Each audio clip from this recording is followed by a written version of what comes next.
अरे लड़के ऐसे आवाज आना तो हम किनारे बैठा तो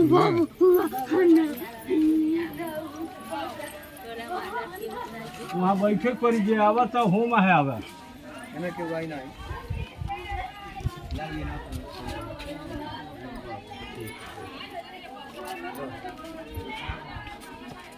बस धन्यवाद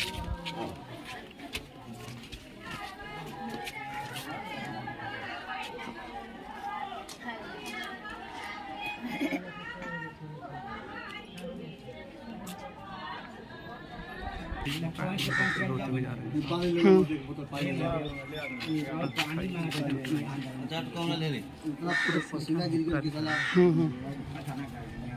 कोरियो लेके पीते दे